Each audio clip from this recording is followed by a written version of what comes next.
আসসালামু আলাইকুম। চ্যানেলের সংবাদে সবাইকে আমন্ত্রণ জানাচ্ছি। আমি সোহেল ফাইসাল। আর বিস্তারিত সংবাদের শুরুতেই জানিয়ে দিচ্ছি সুপার ফ্রেশ ফর্টিফাইড সয়াবিন তেল সংবাদ শিরোনামগুলো। গণ অভ্যুত্থানে আহতদের পুনর্বাসন ও শহীদ পরিবারকে সহায়তায় নাগরিক কমিটির দাবি। অভ্যুত্থানের সফলতা যেন বিফলে না যায়, সতর্ক থাকার আহ্বান। জলবায়ু সম্মেলনে ১৫০০-এর বেশি লবিস্টের অংশগ্রহণকে উদ্দেশ্যের সাথে সাংঘর্ষিক মন্তব্য। জলবায়ু সংকট মোকাবেলা অনিশ্চয়তায় পড়ার আশঙ্কা। শুধু গ্রাম বাংলা নয়, শহরাঞ্চলেও নবান্ন উৎসবের আয়োজন। নতুন চালের পিঠাপুলির ধুম আর গান বাদ্যে সমৃদ্ধি আমন্ত্রণ। এবং বিতর্কিত ব্যক্তিদের মন্ত্রিসভায় মনোনীত করে সমালোচিত ট্রাম্প। দায়িত্ব নেওয়ার পর মার্কিন প্রেসিডেন্টের প্রথম কাজ ইউক্রেন রাশিয়া যুদ্ধ বন্ধ করা মন্তব্য।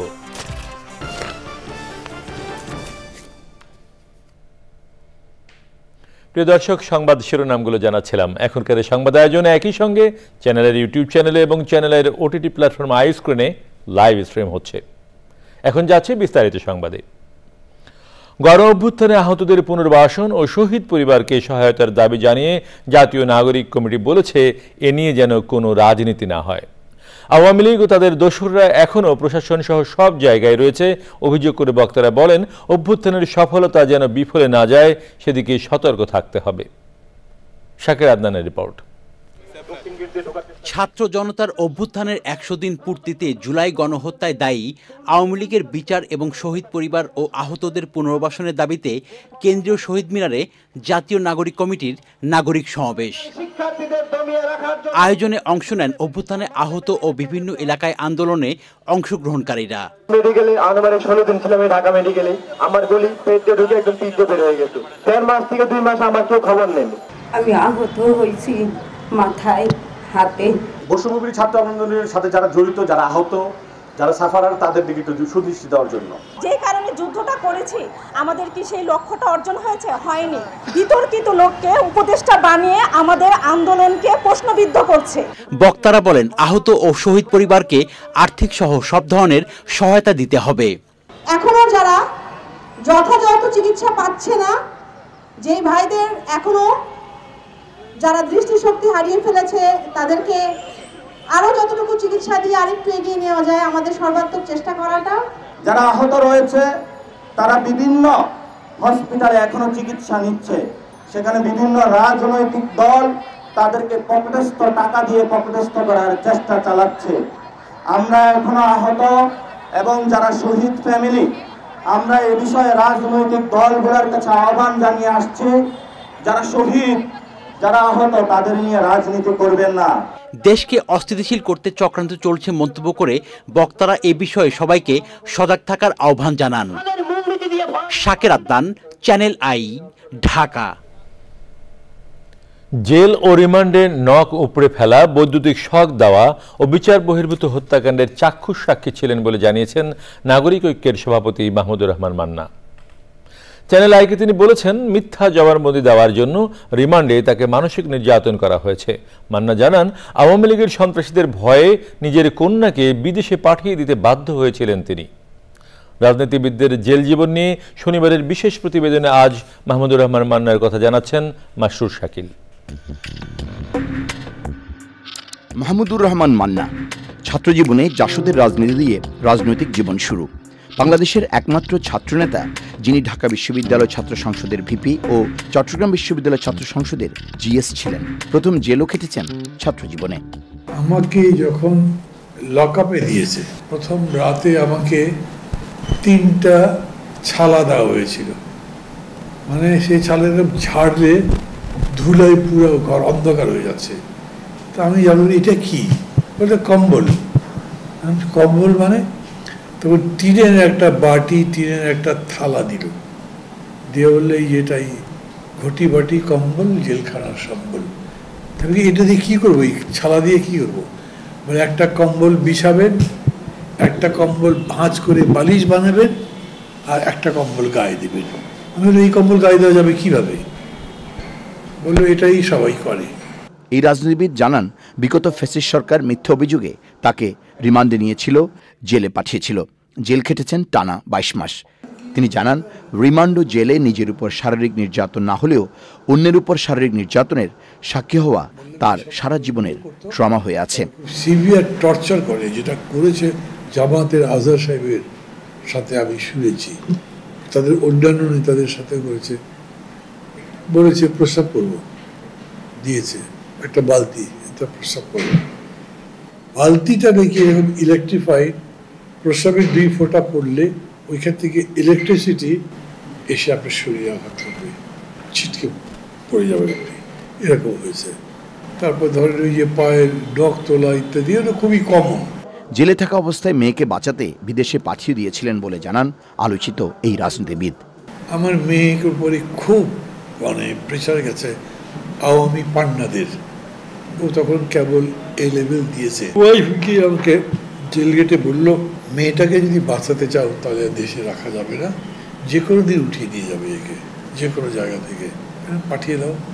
আমার আত্মীয় থাকতো একটা টরন্টো, ওখানে পাঠিয়ে দিলাম। ওই মেয়ে আমার কাছে অনেকগুলো চিঠি লিখছে, আমি রাখিনি এগুলো, 1-2 হয়তো আছে এখন, খুব টাচি, এগুলো মনে ধরে। মান্না বলেছেন, রিমান্ডে শারীরিক নির্যাতন বন্ধ করা জরুরি। জেলবন্দীদের যথাযথ চিকিৎসা সেবা না দিয়ে মানবাধিকার লঙ্ঘন করা উচিত নয় বলেও মনে করেন তিনি। Masrur Shakil, channel I, Dhaka. জাতিসংঘ বিশ্ব জলবায়ু সম্মেলনে 1700 জনের বেশি কয়লা, তেল এবং গ্যাস লবিস্টের অংশ নেওয়ার সুযোগ করে দেওয়াকে সম্মেলনের উদ্দেশ্যের সাথে সাংঘর্ষিক বলেছেন জলবায়ু নীতি বিশেষজ্ঞরা। সম্মেলনের উচ্চ পর্যায়ের আলোচনায় উঠে আসে এমন পর্যবেক্ষণ। জীবাশ্ম জ্বালানি বন্ধে জোর আলোচনা ও নানা প্রতিশ্রুতির বিপরীতে এমন প্রবণতা জলবায়ু সংকট মোকাবেলায় সম্মেলনের লক্ষ্যকে সংকটে ফেলতে পারে বলে জানান তারা। অনিশ্চয়তা সত্ত্বেও মানব সভ্যতা ও বাস্তুতন্ত্র রক্ষায় কার্যকর উদ্যোগের আশায় জলবায়ু বিশেষজ্ঞ ও পরিবেশবাদীরা। আজারবাইজানের বাকু থেকে আলিমান রাজের রিপোর্ট।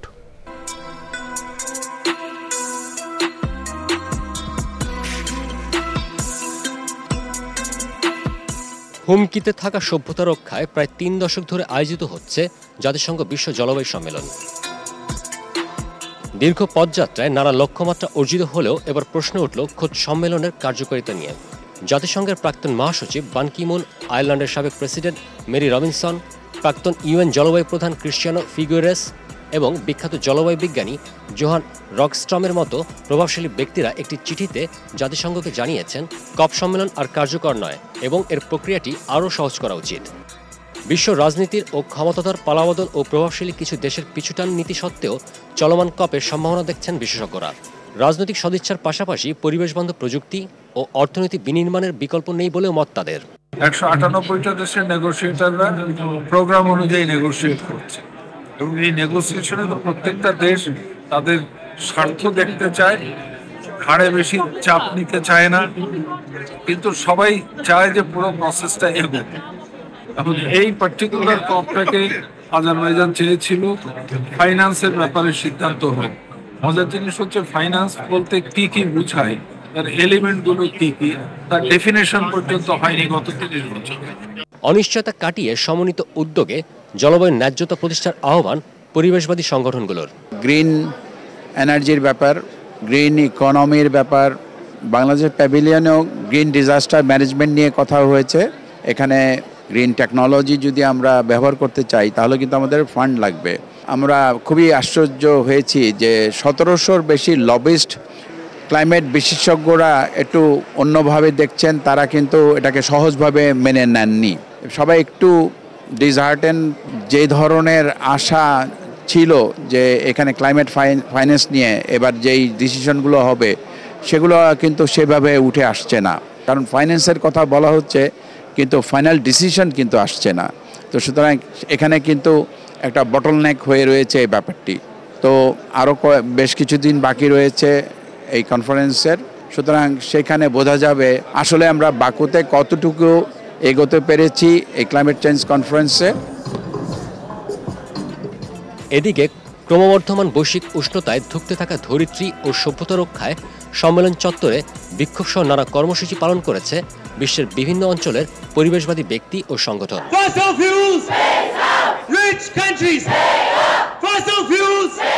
সাম্প্রতিক তথ্য ও গবেষণা অনুযায়ী 2022 সালে তাপজনিত কারণে শুধুমাত্র ইউরোপেই 68,000 মানুষের মৃত্যু হয়েছে।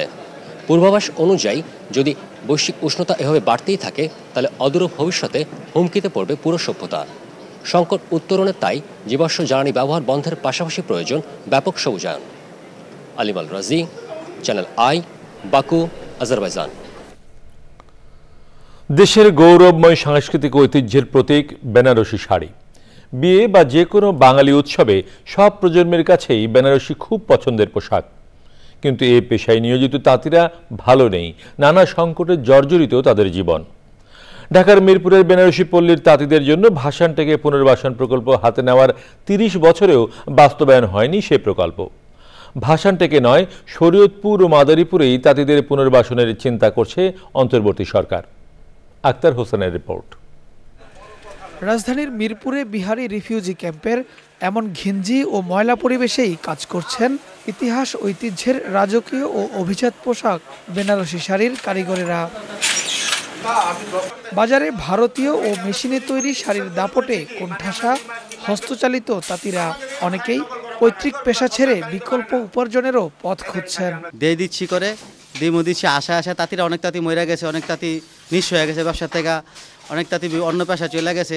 আমার ছিল আগে 8টা, ওর পরে 4টা হলো, ওর পরে 5টা হলো, ওর পরে এখন 0 না, এখন আমি হকারি করি। আমরা কয়েকটা মহাজন আছি যেটা টিকায় রাখছি, কিন্তু কয়দিন লসের মুখ আর কয়দিন দেখব। নানা সমস্যায় জর্জরিত এই শিল্পের উন্নয়নে 1995 সালে বেনারসি পল্লী স্থাপনে প্রকল্প হাতে নেয় সরকার। সেই প্রকল্পের আওতায় ভাসান থেকে 40 একর জমি কেনা হলেও পুরো জায়গার দখল বুঝে নিতে পারেনি তাঁত বোর্ড। বিভিন্ন মহলের চাপে বেনারসি পল্লী প্রকল্প বাস্তবায়ন হচ্ছে না বলেও অভিযোগ সাধারণ তাঁতিদের। পুনর্বাসন হলে এরা ভালো মতন কাজ করতে পারবে, তো সেই জায়গাতে আমাদেরকে বাধা সৃষ্টি করতেছে। যারা কিছু লোক আছে যেরকম আমাদের মিরপুরের ভিতরে সত্তার সাহেব বলে, তো ওই লোক যে আছে তো উনি প্রত্যেক মাসে প্রত্যেক জায়গাতে গিয়ে ওরা অবজেকশন দিয়ে রাখছে। তো বেনারসি পল্লী ধ্বংস করার কারণে হাজি সত্তার এরকম কিছু লোক আছে যারা তাঁতি না, এবং সাবেক চেয়ারম্যান উনি এতগুলি কাগজ দিয়েছে জিএমের বিপক্ষে মামলা করার জন্য। আমরা তো এইগুলি মামলা টামলা বুঝি না, আমরা নিরীহ তাঁতি, আমরা চাই প্লট, আমরা কোনো ঝামেলা জড়াইতে চাই না। তবে সরকার ভাসান টেকের জমিতে তাঁতিদের পুনর্বাসন চিন্তা থেকে সরে এসেছে জানিয়ে বস্ত্র ও পাট মন্ত্রণালয়ের সচিব আব্দুর রউফ বলেন, পদ্মার ওপারে জাজিরায় বড় পরিসরে পুনর্বাসন প্রকল্প বাস্তবায়নাধীন রয়েছে। এখানে যেহেতু জায়গা কম, এই সকল তাঁতিকে এখানে অ্যাকোমোডেট করার সুযোগ নেই, সেই জন্য সরকার আগেই সিদ্ধান্ত নিয়ে একটা প্রকল্প তৈরি করছে, যেটা শরীয়তপুর এবং মাদারীপুরের 2টি উপজেলার অংশ নিয়ে প্রায় 200 একরের অধিক পরিমাণ জমি অ্যাকুইজিশন করে সেটা ডেভেলপ করছে। সেখানে তাঁতপল্লী নির্মাণ করে সেইখানে সকল ধরনের ফ্যাসিলিটিস তৈরি করে সেইখানে তাদেরকে শিফট করা হবে। কাজে এইখানে প্রকল্পটি বাস্তবায়নের চিন্তা ভাবনা তো সরকারের এখন নাই, ওইখানে নিয়ে যাবে, এইটাই হলো সরকারের সিদ্ধান্ত। দেশের ঐতিহ্যবাহী হস্তচালিত তাঁত শিল্প টিকিয়ে রাখতে সরকারের দ্রুত ও কার্যকর পদক্ষেপ চান তাঁতিরা। তাঁতিদের পুনর্বাসন এবং তাঁত বোর্ডকে দুর্নীতি ও সিন্ডিকেট মুক্ত করারও দাবি জানান তারা। Akhtar Hossain, Channel I, Dhaka. আজ পয়লা অগ্রহায়ণ। গ্রাম বাংলা এমনকি শহর অঞ্চলেও আয়োজন করা হয়েছে নবান্ন উৎসবের। নতুন চালের পিঠাপুলির ধুম আর গান বাদ্যে আমন্ত্রণ জানানো হচ্ছে সমৃদ্ধিকে। বিস্তারিত শাইখ সিরাজের রিপোর্টে। দেশবাসী দেশি দানের জাতের কথা আমি যাই বলি, রাসফাল গোপুর লতিফ সাইল মুড়ি তৈরি ভাত তুরির চাই। অগ্রহায়ণের প্রথম দিনে আমনের নূতন ধানে নবান্ন উৎসব কৃষক পরিবারের আদি ঐতিহ্য। তবে এখন যতখানি না গ্রামে উৎসবের দেখা মেলে, তার চেয়ে বেশি দেখা যায় শহরের মানুষের উদযাপনে। মানিকগঞ্জের কাউটিয়া গ্রামের দেলোয়ার জাহান প্রতি বছর আয়োজন করেন নবান্ন উৎসবের। এখানে 6 বছর ধরে হয়, আমরা সবসময় নবান্ন করি এবং এইটা আমার মায়ের কাছ থেকে দেখছি। আচ্ছা, যখন প্রথম ধান কাটা শুরু হয় এই অগ্রহায়ণে, কার্তিক অগ্রহায়ণ এই সময়টাই, তো ধান কাটলেই মা ওই নতুন ধানের পায়েস পিঠা। আজকের নবান্নর বিষয়ে সারা বাংলাদেশ থেকে কৃষকরা আসবেন, সব প্রস্তুতি চলছে না ওদের খাওয়া দাওয়ার জন্য। এই ঘরে অতিথিরা থাকে, যারা বাইরে থেকে আসে তারা থাকে তাদের জন্য। এইটা আমাদের থাকার ব্যবস্থা। এখানে কৃষকদের ক্লাস করেন না? হ্যাঁ, মানে জৈব কৃষি নিয়ে আপনি কাজ করেন? প্রাকৃতিক কৃষি, সব দেশি আমন ধান। আচ্ছা আচ্ছা, এগুলি সবই আমন নবান্নের ধান। হ্যাঁ, এটা ঢ্যাপো ধান। এই কৃষক যারা আসবেন তারা এখানেই সমবেত হবে। বাউলদের দল আসবে, আর কৃষকরা যারা ধান কাটতে কাটতে গান করতো ওই সব কৃষকরা আসবে, গান করবে। আপনার কাছে ধানের কতগুলো জাত আছে? আমনের সময় এই মুহূর্তে আমাদের 16 ধরনের খেতে আছে, 16 ধরনের।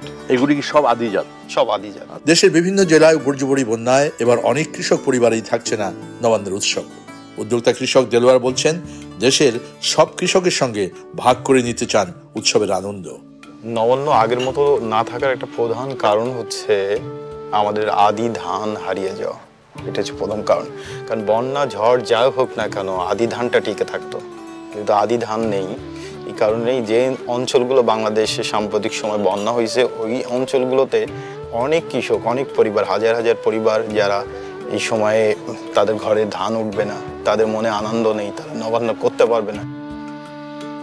হেমন্তের প্রথম দিনে নবান্নের এই উৎসব চিরায়িত বাংলার এক আদি অকৃত্রিম রূপ।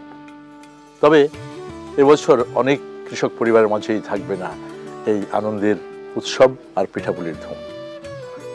আমরা যেন প্রতিটি পরিবার, বাংলার প্রতিটি মানুষ নবান্নের উৎসবকে সবসময় আগের মতো বরণ করতে পারি, এমনই প্রত্যাশা থাকবে সবার জন্য। মানিকগঞ্জের কাউটিয়া থেকে শাইখ সিরাজ, চ্যানেল। এ নিয়ে বিস্তারিত প্রতিবেদন দেখবেন আজ রাত 9টার সংবাদের পর চ্যানেলের হৃদয়ে মাটি ও মানুষ অনুষ্ঠানে। এবার যাচ্ছি চ্যানেলের বিরতিতে, আর বিরতির পর অন্যান্য সংবাদের সঙ্গে থাকবে সংবাদে আবারও আমন্ত্রণ। মার্কিন প্রশাসনে বিতর্কিতদের নিয়োগে সমালোচনার মুখে পড়েছে নবনির্বাচিত প্রেসিডেন্ট ডোনাল্ড ট্রাম্প। সম্প্রতি তিনি যুক্তরাষ্ট্রের স্বাস্থ্য ও মানব সেবা বিভাগের প্রধান হিসেবে যাকে নিয়োগ দিয়েছেন তিনি বিতর্কিত রাজনীতিক ও ভ্যাকসিনের বিষয়ে সংশয়বাদী বলে সংবাদ প্রকাশ করেছে আল জাজিরা। এছাড়াও নবনির্বাচিত প্রেসিডেন্ট ট্রাম্প তার নতুন প্রশাসনে বিভিন্ন শীর্ষ পদে যাদের বেছে নিয়েছেন তাদের মধ্যেও কয়েকজনকে নিয়ে রয়েছে বিতর্ক। এর মধ্যে অ্যাটর্নি জেনারেল হিসেবে নিয়োগ পেতে যাওয়া ম্যাট গেটসের বিরুদ্ধে রয়েছে যৌন নিপীড়নের অভিযোগ। ট্রাম্প ব্যক্তিগত 2 আইনজীবীকে ডেপুটি অ্যাটর্নি জেনারেল হিসেবে নিয়োগ দেওয়ার কথাও জানিয়েছেন। এদিকে শর্ত আর বিতর্ক আলোচনার মধ্যেও ট্রাম্প জানুয়ারি মাসে দায়িত্ব গ্রহণের পর রাশিয়া ইউক্রেন যুদ্ধ বন্ধ করা তার প্রথম কাজ হবে বলে মন্তব্য করেছেন। এবারে কৃষি সংবাদ।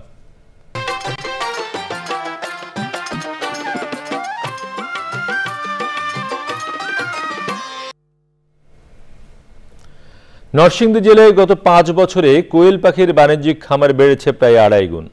খামারে ভাগ্যের চাকা খুলেছে কয়েকশো মানুষের। পড়াশোনার পাশাপাশি অনেকেই হয়ে উঠেছেন উদ্যোক্তা। নরসিংদী থেকে সুমন রায়ের রিপোর্ট। নরসিংদী জেলায় বর্তমানে কোয়েল পাখির বাচ্চা, মাংস ও ডিম উৎপাদনের লক্ষ্যে অন্তত অর্ধশত খামারে বাণিজ্যিকভাবে কোয়েল চাষ হচ্ছে। এছাড়াও আশেপাশে ছোট ছোট অবাণিজ্যিক খামার আছে আরও 100-র কাছাকাছি। তবে সম্প্রতি খাবারের দাম বৃদ্ধি কিছুটা সংকটে খামারিরা। খাবারের দাম হয়তো কিছু সিন্ডিকেট আছে বিদায়ী খাবারের দামটা কমানো হইতেছে। সিন্ডিকেটের কারণে বাড়ে, আবার একটু কমলে কমে। সিন্ডিকেট আছে এবং ওষুধপত্রের মধ্যে সিন্ডিকেট আছে। ওষুধপত্র এর যেটা আনি 200 টাকা, হট করে এড়িয়ে জায়গা 250 টাকা। আমাদের এখানে ডিমের প্রোডাকশন অনেক বেশি, ডিমের প্রায় চাহিদা অনেক বেশি। অনেকে ডিমের জন্য পাখি নেয়, প্রায় অনেকেই ডিমের জন্য পাখি নেয় এবং আমরা প্রায় অনেক বছর যাবত করতেছি। তো আগে আপনার খাবার দামটা অনেক কম ছিল, তো এখন খাবার দামটা বাড়াতে অনেক খামারি আপনার মোটামুটি একটু থমকে গেছে। জেলার বাণিজ্যিক খামারগুলোতে পার্ট টাইম ও ফুল টাইম দুইভাবেই কাজ করছে অন্তত 200 মানুষ। আবার কাজ শিখে অনেকে হাঁটছেন উদ্যোক্তা হওয়ার পথে। 5 বছরের ভিতরে আমি মোটামুটি ব্যবসায় যখন আমি মোটামুটি সফল হতে পারছি, তখন আমি আর অন্য কিছু চিন্তা ভাবনা না কইরা আমি আমার নিজের ব্যবসা দিয়ে কর্মসংস্থানটা তৈরি করতে চাইতেছি। কাজটা হইলো যে সকালে খাবার পানি দেওয়ার পরে তুষটা একটু লাইরা দিতে হয়, নাড়াচাড়া করতে হয়, পাখিগুলো একটু দাও দিলে ভালো হয়। প্রাণী সম্পদ বিভাগে কোয়েল পালনকে এখনও তালিকাভুক্ত করা হয়নি।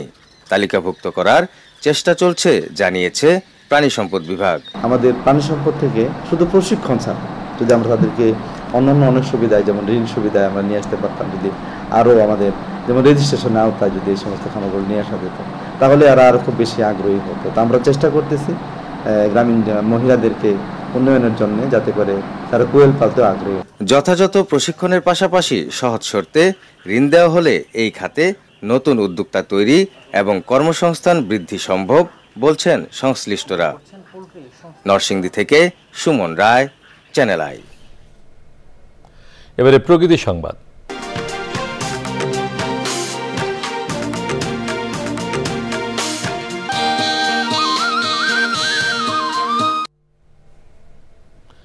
সবুজে সাজায় বাংলাদেশ স্লোগানে ময়মনসিংহের তারাকান্দায় বৃক্ষরোপণ করেছে প্রকৃতি ও জীবন ক্লাব।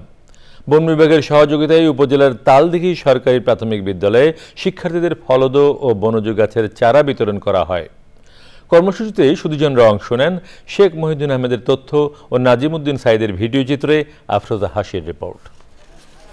জলবায়ু পরিবর্তনের বিরূপ প্রভাব মোকাবেলায় সারা দেশে বৃক্ষরোপণের অংশ হিসেবে ময়মনসিংহের তারাকান্দায় বৃক্ষরোপণ ও বিতরণ করেছে প্রকৃতি ও জীবন ক্লাব। গাছের চারা উপহার পেয়ে উচ্ছ্বসিত শিক্ষার্থীরা। গাছ যদি আমাদের অক্সিজেন না দিত তাহলে আমরা বেঁচে থাকতে পারতাম না। গাছ পেয়ে আমি অনেক খুশি হয়েছি। গাছ লাগালে আমরা ফল ফুল আর অনেক কিছু পাই। গাছ আমাদের ফুল ফল দেয়। আমাদের পরিবেশটা অনেক সুরক্ষিত থাকে। গাছগুলো আমাদের ছায়াও দেয়। পরিবেশ প্রতিবেশ সংরক্ষণে এমন উদ্যোগের প্রশংসা করেন বিশিষ্টজনেরা। আমরা সব সময় নেই প্রকৃতি থেকে, কিন্তু যত্ন করি না। আমাদের আরো প্রচুর গাছ লাগানোর দরকার। সবুজে বাঁচি, কাজেই সবুজকে আমরা বাঁচাবো। সবুজে আমরা আমাদের স্কুলকে সাজাবো। এটা একটা মহতি উদ্যোগ। এই উদ্যোগ গ্রহণ করার জন্য প্রকৃতি ও জীবন ক্লাবকে ধন্যবাদ জানাই, সাধুবাদ জানাই। নির্মল প্রকৃতি গড়তে কর্মসূচি অব্যাহত রাখার কথা জানান আয়োজকরা। অত্যন্ত সাফল্যজনক একটা কাজ হচ্ছে বলে মনে করি বাংলাদেশে, এবং এই বৃক্ষ ছাড়া আমাদের কোনো উপায় নাই। বৃক্ষকে আমাদের কাছে নিয়ে রাখতে হবে। আমাদেরকে বেশি বেশি গাছ লাগাতে হবে এবং এই গাছের উপকারিতা সম্বন্ধে আমাদের এই ছোট ছোট ছাত্রছাত্রী তাদেরকে জানাতে হবে এবং তাদেরকে উদ্বুদ্ধ করতে হবে। এই বৃক্ষরোপণের মাধ্যমে প্রাকৃতিক ভারসাম্য রক্ষার জন্য যে উদ্যোগ নিয়েছেন, এই উদ্যোগ সারা দেশে প্রত্যেকটি শিক্ষার্থী এবং জনসাধারণের মধ্যে আরও অনুপ্রেরণা সৃষ্টি করবে। প্রকৃতি ও জীবন ক্লাবের বৃক্ষরোপণের মাধ্যমে সারা দেশ সবুজে ভরে উঠবে প্রত্যাশা সব মহলের। আফরোজা হাসি, প্রকৃতি ও জীবন ডেস্ক, চ্যানেল আই। এবারে খেলার খবর। সুপার ফ্রেশ ফর্টিফাইড সয়াবিন তেল সংবাদ শিরোনামগুলো জানিয়ে দিচ্ছি আরও একবার। গণ অভ্যুত্থানে আহতদের পুনর্বাসন ও শহীদ পরিবারকে সহায়তায় নাগরিক কমিটির দাবি। অভ্যুত্থানের সফলতা যেন বিফলে না যায়, সতর্ক থাকার আহ্বান। জলবায়ু সম্মেলনে ১৫০০-এর বেশি লবিস্টের অংশগ্রহণকে উদ্দেশ্যের সাথে সাংঘর্ষিক মন্তব্য। জলবায়ু সংকট মোকাবেলা অনিশ্চয়তায় পড়ার আশঙ্কা। শুধু গ্রাম বাংলা নয়, শহর অঞ্চলেও নবান্ন উৎসবের আয়োজন। নতুন চালের পিঠাপুলির ধুম আর গান বাদ্যে সমৃদ্ধি আমন্ত্রণ। এবং বিতর্কিত ব্যক্তিদের মন্ত্রিসভায় মনোনীত করে সমালোচিত ট্রাম্প। দায়িত্ব নেওয়ার পর মার্কিন প্রেসিডেন্টের প্রথম কাজ ইউক্রেন রাশিয়া যুদ্ধ বন্ধ করা, মন্তব্য।